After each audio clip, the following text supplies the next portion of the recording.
Been a bit lapsed with the videos lately. My apologies. Been caught up doing all sorts of stuff, bits and pieces here and there, but should be back on the train now. So, in this video, I wanted to have I want to keep it brief. I want to keep it short. I want to talk about cheat meals or a treat. It doesn't have to be a cheat meal. It can be a little treat.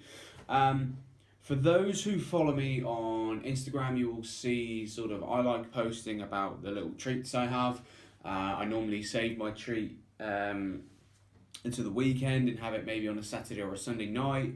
And I mean, my treats range from anything from like a bag of popcorn to a bag of M&Ms to, I try and keep it around 700 to 800 calories on top of my normal daily intake. And normally it's something sweet. I do have a massive sweet tooth, as you might see from my Instagram posts. That said, I am over a week now into Lent. For Lent, I gave up Reese's, which is a massive deal. I do eat a lot of Reese's. I like Reese's a lot. I love peanut butter, and Reese's just do it for me. Along with that, I got given a massive care package from a friend of mine, so I'm fully stocked up on Reese's, and I've just kind of had to put it away for the 40 days and 40 nights. So going strong 1 week in. So my cheats and treats now consist of pretty much, as I say, anything that's 700 to 800 calories over my normal daily allowance of food. Generally is something sweet. Now, cheats and treats are very good. There's no denying that. If you've been working hard all week and you've been tearing it up at the gym and you've been having healthy food all week, and you get to the weekend, you think, I'm going to have something a little bit naughty, so put that bag of minstrels, something like that. They are very good. And cheat meals, there is a science behind them.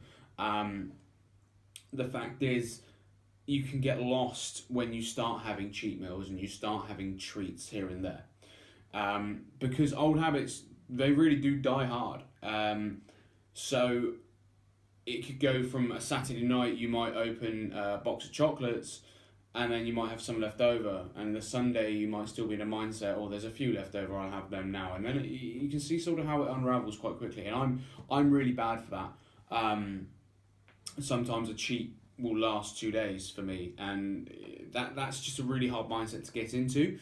And I think it's okay to have a treat, and it's okay to be a little bit naughty now and again on your diet, because at the end of the day, if you are doing really well in your progress and you can see on the scales, you can see in photos, or you can see with the tape measure that you are doing really well, why not celebrate that and have a little something? But at the same time, when I got to my lightest previously, which was 12 stone 8, I am lighter than that now, but when I got to my very lightest, I went and had a long weekend in Manchester, and I think I put most of that back on and went back up to about 13.2. And looking back on it, I had a great time. Don't get me wrong, I had no regrets about doing it, but at the same time, my weight obviously took a bit of a hit. I wasn't going to the gym and anything like that, so it's important to remember, keep it small and keep it contained, because one night of a treat or a cheat meal is one thing, but then the weekend or the Monday, the Tuesday, the Wednesday, that's another thing, and then it's more knock-on effects as it goes on. So I guess what this video is trying to get across, that it is okay to have a cheat meal, but just make sure that in your mind you know that it's a cheat meal. I think there's two mindsets you can have. The first is that you work hard all week, and on the Monday, say, you go, I'm looking forward to having a Domino's on Saturday night or something like that, and you work hard, and then you have this massive Domino's, and you have like a large stuffed crust pizza and all the sides and big bottle of drink and everything like that. And for me, in that idea, I just have to think, well, why? That surely you've just undone all of that work that you've done during the week. So that's the first mindset, I guess, is, you have to know when it comes to a cheat meal, you kind of have to know what's worth it and what's not. The other mindset is not to feel guilty. I'm still a bit of a weird one for this, because I do feel guilty now and again if I've had something a bit naughty. But you shouldn't feel guilty. You shouldn't you should want to, you should find happiness and comfort in the fact that you're eating something out of the ordinary, or you're having a little something out of the ordinary, and not feel guilty. You shouldn't have to feel guilty if you want to go out with your friends and go and have something to eat. Because everyone knows that when you go out to eat, it's not going to be the healthiest of things. It's not, it's not going to be chicken and rice as it is at home. It's more than likely going to be, or if you go to Nando's, it might be chicken and rice, but it's more than likely going to be something a little bit different, maybe a pizza or something like that. But you shouldn't have to feel guilty while you're eating that, or even after you're eating that. Oh, I shouldn't have eaten that. I shouldn't have eaten that. But it's done now. You've eaten it.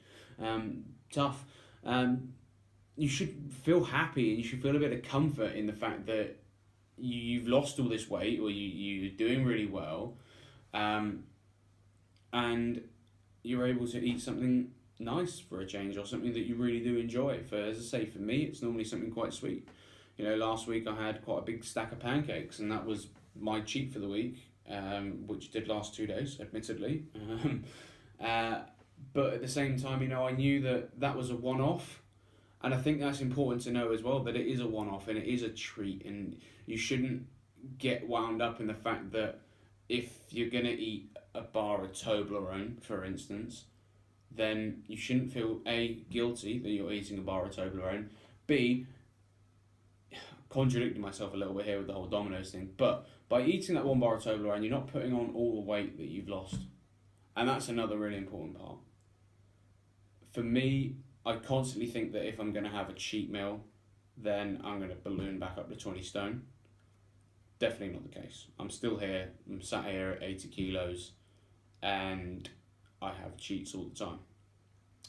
And then I guess the other thing to take away from this is, don't lose sight of being at the gym.